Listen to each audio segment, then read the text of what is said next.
Bismillahirrahmanirrahim. Assalamualaikum warahmatullahi wabarakatuh.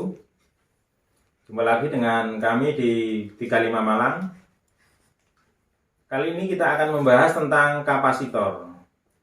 Kapasitor adalah salah satu komponen pasif di bidang listrik dan elektronika.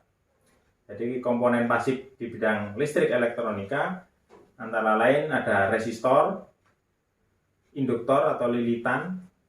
Yang terakhir adalah kapasitor atau C. Nah, kapasitor ini kita simbolkan seperti ini, secara umum. Ada dua buah garis sejajar yang terputus di tengah. Dan ini harus sama jaraknya, ya. Nah, satuannya standarnya adalah farad. Jadi satuan ini cukup besar karena satuan farad. Oleh karena itu satuan farad ini sangat jarang dipakai.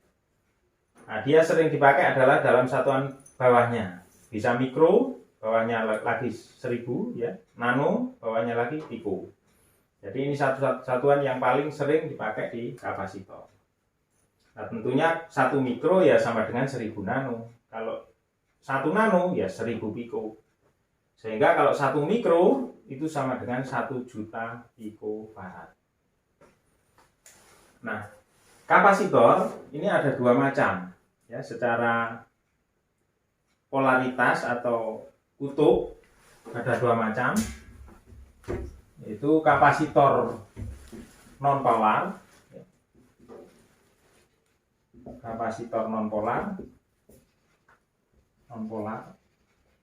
NP, ya, simbolnya semacam ini, dan ada kapasitor bipolar. Boleh simbolnya semacam ini, ada yang begini, ada juga yang menggambarkan begini.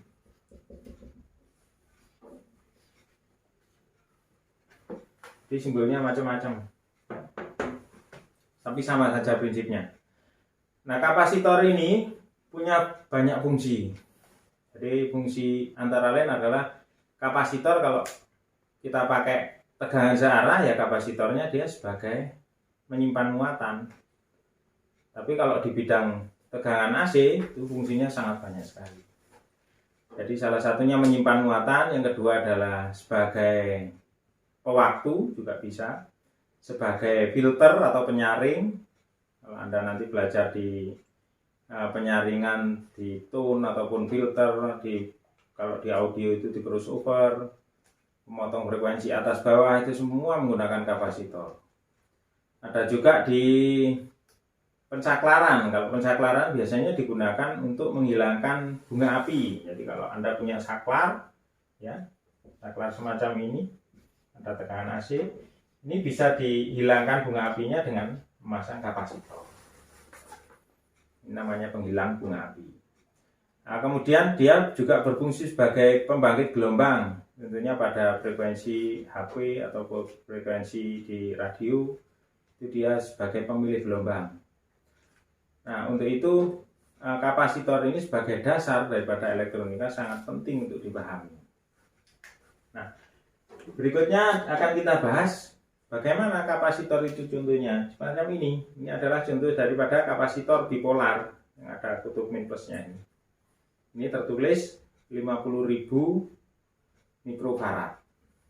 Ada juga yang semacam ini yang non polar. Jadi tidak ada kutubnya, tidak ada min plusnya. Jadi kalau Anda masang bolak-balik sama saja. Tapi kalau yang model ini, kalau kebalik ya bisa meledak. Tidak boleh ada min plusnya.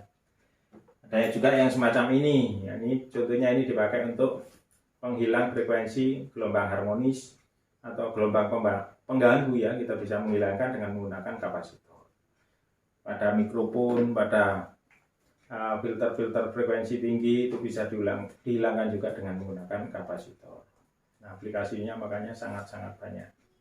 Nah, kapasitor ada cara pengujiannya juga. Pengujiannya juga cukup mudah kalau dengan menggunakan akumeter.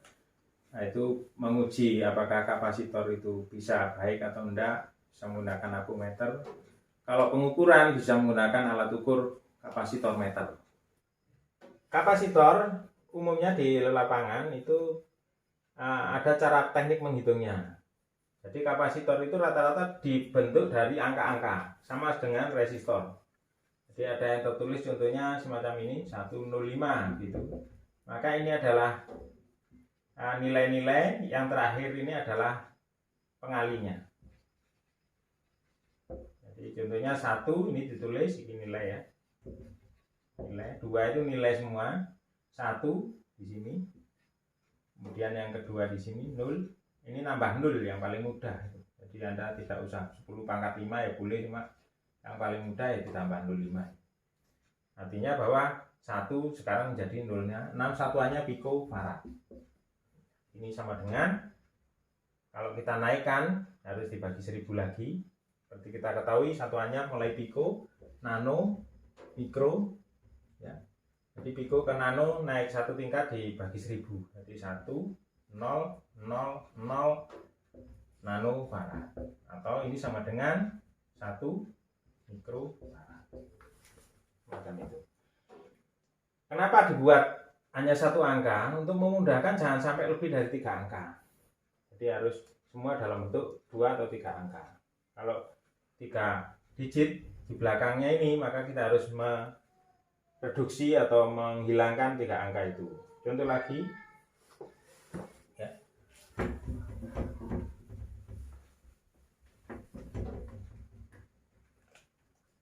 Contohnya 5 6 3. Jadi 5 ditulis kembali, 6 juga ditulis kembali, ini ditambah 0-nya. Satuannya tetap picofarad. Kalau kepingin singkat ya karena ini 3 berarti pico ke nano, berarti 56 nanofarad, atau sama dengan kalau dibagi 1000 lagi ya boleh 0,056 mikrofarad.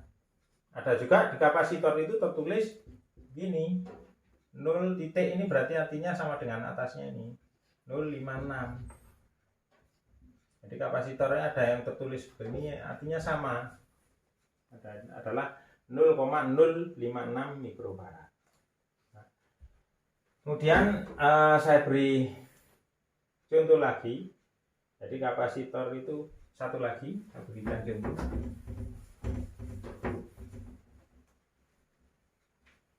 Dua, 7, 4.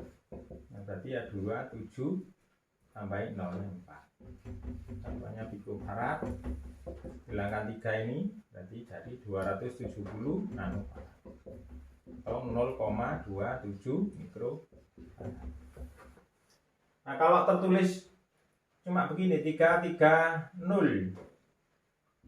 Ya ini ada kapasitor kalau model begini, yang nilainya ya 330 picofarad langsung. Ini sama juga dengan ini, sama 330 sama. Ini bedanya kapasitor dengan resistor. Jadi kalau 330 itu ya tertulis 330, 331 ya 330 picofarad. Nah, kapasitor itu macamnya sangat banyak. Ada kapasitor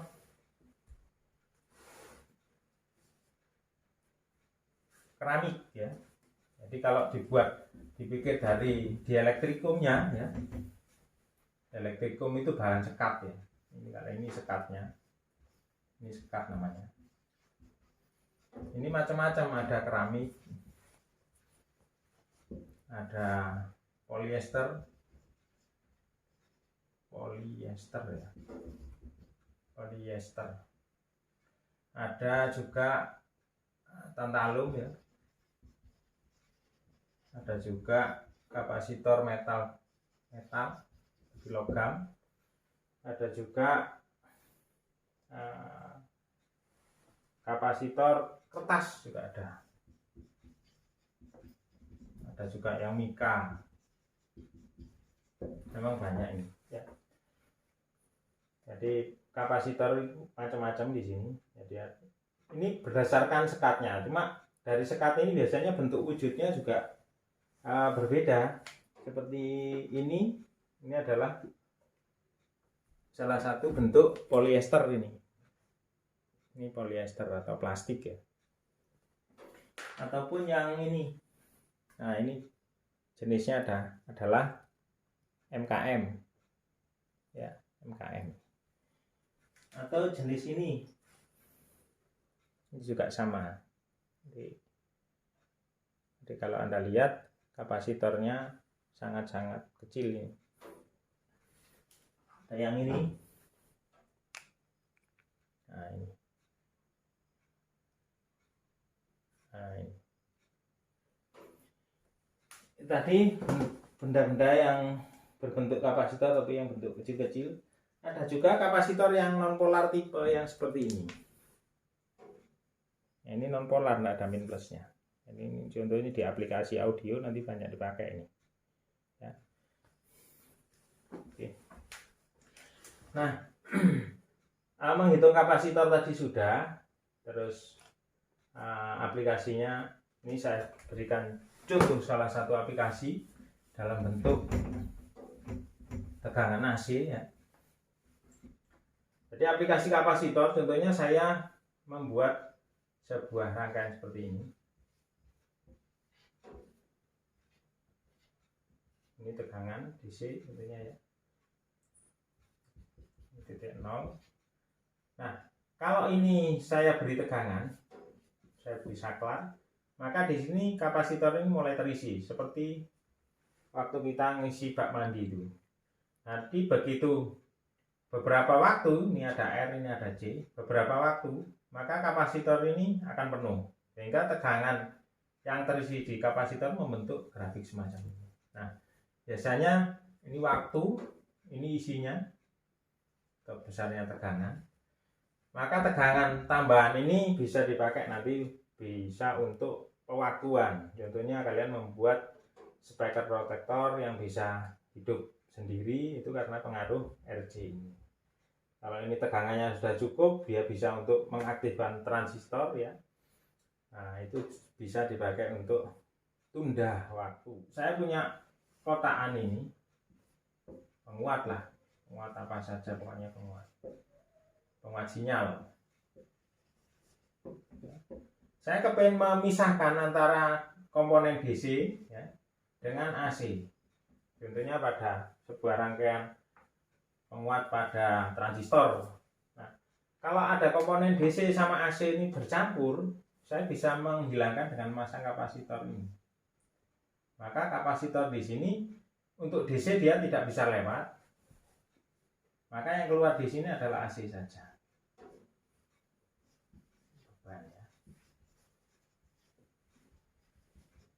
AC saja. Nah, kalau AC, kenapa dia bisa lewat? Karena untuk kapasitor pada sinyal AC, dia akan berfungsi seperti hambatan. Berapa nilai hambatannya? Yaitu sebesar 1/2 omega kali C. Omega itu apa? 1/2 kali pi, 3,14 itu kali frekuensi, kali besarnya C. Sehingga frekuensi ini sangat berperan penting. Sehingga pada frekuensi tinggi, kapasitor ini sangat-sangat diperhitungkan. Ya, bahkan kabel sejajar saja itu sudah membentuk kapasitor. Dan nilai C ini juga mempengaruhi sekali besarnya, sehingga dia akan membentuk, ini namanya disebut dengan reaktansi kapasitif, yaitu resistor yang bekerja pada tegangan AC. Nah, seperti itu. Ini namanya blok kapasitor. Oke. Untuk yang lain lagi, aplikasinya nanti akan kita bahas di sesi yang lain. Untuk itu saya kira cukup di pengenalan kapasitor. Di kapasitor ini silakan dipelajari cara menghitungnya. Kemudian akan saya tunjukkan bagaimana mengukur kapasitor dengan menggunakan avometer. Anda tinggal mencolokkan ya, di ini kapasitor ini pada probe atau colokan avo pada posisi ya, pada posisi Kalau dia tidak bergerak kanan kiri ya berarti kapasitornya tidak konslet. Tapi kalau dibolak-balik kok bergerak ya berarti kapasitornya trouble. Untuk nilai-nilai yang besar ini seperti ini, kalau pakai kapasitor ini pakai avometer pada posisi dia akan bergerak. Kalau dibiarkan lama-lama dia akan turun karena ini sudah terisi. Ya, kalau sudah terisi, kalau kita balik kapasitornya juga gerak lagi. Nah, kapasitor yang paling baik biasanya adalah pada posisi ohm itu dia kalau min plusnya benar, dia tidak akan bergerak sama sekali kalau sudah penuh. Nah, seperti itu. Saya kira itu untuk aplikasi yang lain. Kalau untuk pengukuran akan kita kita review di episode berikutnya. Terima kasih. Saya akhiri. Assalamualaikum warahmatullahi wabarakatuh.